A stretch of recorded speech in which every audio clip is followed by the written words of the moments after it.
So it's a little bit like Christianity also, like a gateway to heaven or something. But we do have the, not to be mistaken by the heaven and the pure realms. Yeah? So pure realms in Buddhism is the where there's no sufferings, is the land. Pure realms is you are completely enlightened, detached. So basically, you are Buddha. So that's more like, and I've written Tibetan mantras, Om. Like these are symbolizing, may my body, speech, and the mind be transformed into Buddha's body, speech, and the mind. These mantras. And these three paintings are one piece, three together. So this is Kunsang Yabyum in Tibetan. Kunsang Yabyum means the the creator, kind of the father and the mother, like in all beings, even in plants, right? So this image that you will see in Tibetan monasteries, so you should not misunderstand it, but it's not necessarily a male and a female, but the attachment that we have, we are to face it and to understand the detachment from this concept. So in this case, it's like the masculine part is our philosophy in our life. Whatever you do, you will all do good work, right? We're not gonna make bombs, you know, until unless in that pure kind of with intention, then it becomes your philosophy in your life. And then that philosophy can be taken in action with love and compassion only. So loving compassion is our feminine aspect. Like father, for example, father is providing food or whatever, but when he wants to love, when he shows his love, it has to be kindness, right? A lot of wonderful father here in America. Our father used to beat us to make better person, so I'm very good now.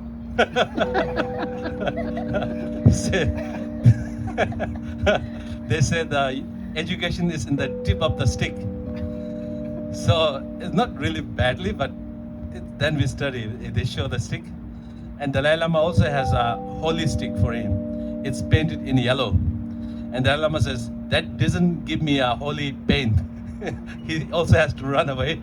So anyhow, that is like a wisdom and compassion. So whenever you see these images, a lot of it has happened like a kind of a stereo, what do you call that, in the world. But meaning is very important to understand it.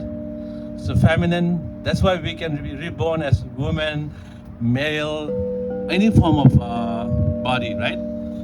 And this is a spirit.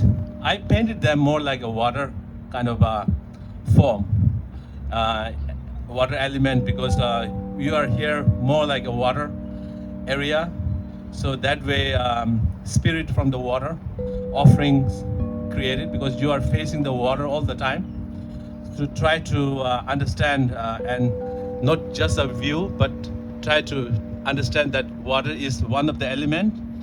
Here is the major, like Himalayas, we have earth element, like major, flowers and all that.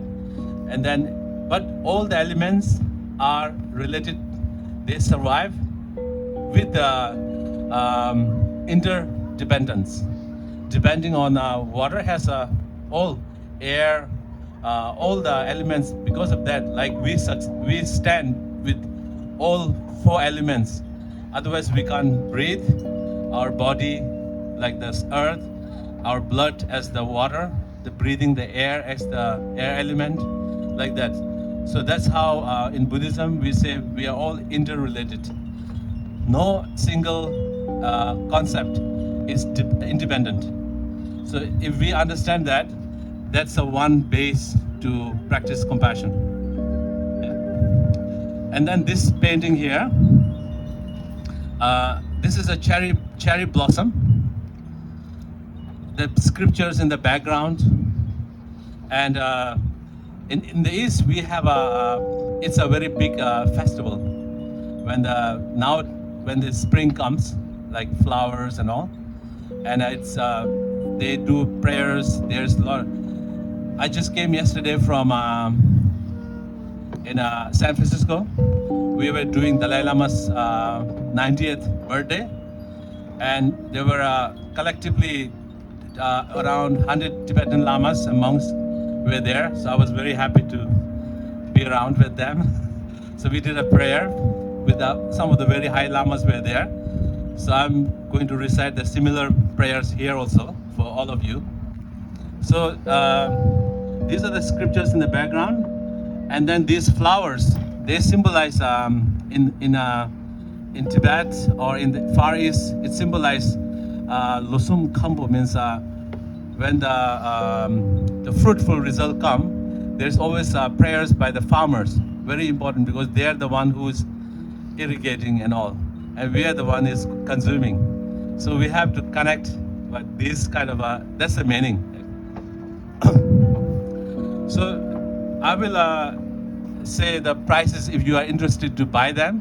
This is like 4,000, and these three are like 2,500, and this is 2,000. It's to support our foundation. Nina can explain a little bit. We have a Tibetan art foundation, 501c3. So that's foundation. You want to say? Sure. Real briefly. Hi everyone, my name is Nina, and I am a co-founder of the Museum of Tibetan Art and Culture here in the U.S., along with Amatashi. I'm also director of the museum and his momager. Very proud to be. We have traveled around the United States. We have just finished two tours actually. One is from the East Coast through the desert and back home, and another one up the West Coast, and we just came back, and that's what he mentioned, coming back from San Francisco, where he didn't finish his statement, but he was at the Cherry Blossom Festival up there. It's renowned and second only to the one in Washington, D.C. This week. Outside of Japan, that is. So going back to the paintings, it is our honor and pleasure to present them to you here. It is a very huge part of our fundraising efforts for him to paint, create, and then share it with supporters like yourself. Every single painting does, with the proceeds and your support, go to establishing our Museum of Tibetan Art and Culture here. He has a museum of contemporary art. The Museum of Contemporary Tibetan Art right outside of Amsterdam in the Arboretum of a zoo. And it's being run by the people of the... It's being run by the people of the town, Ellen, and it's going strong. But we are hoping to we've opened our foundation here. We're hoping to open our museum monastery here. Right now, it's a traveling museum monastery. And at this very moment, the museum is right here in Hermosa Beach at Amaloa on this rooftop deck. And should you have the interest in seeing some more of our artworks in person, we have a temporary home in Santa Ana, California. Please come visit us. I will personally show you our curated works down there, and I'd love to have you at our home. Yes, so come on out. And if you have any questions about how you can support us, please come talk to me. I really would like to meet you. Thank you very much. Thank you. So some of my artworks are, so during this tour we managed to sell everywhere. So I even managed to get a van. You can see it outside. So this way, so they are very reasonable, and you can also do it by monthly base. We can arrange with Nina, and so some of my artworks are like this, like the water Buddhas and the flower Buddha. These are the cards. So we have around 200 Tibetan temples. Me and several other monks take care in the Himalayas. So you are not only supporting me or individually, but as a museum, to preserve the Tibetan culture. Why Tibetan culture preservation is because Tibetan culture, Buddhist culture, has been preserved for over several thousand years, and it has developed in such a way that it has a potential to serve the mankind. So it has no dogma. It is completely became a philosophical level. So that culture is now vanishing. So that's how I am in the West. So when we talk about California, I don't find many Tibetans here. So very minority in the world as well. And I choose to be somewhere around here. So you please show us your support.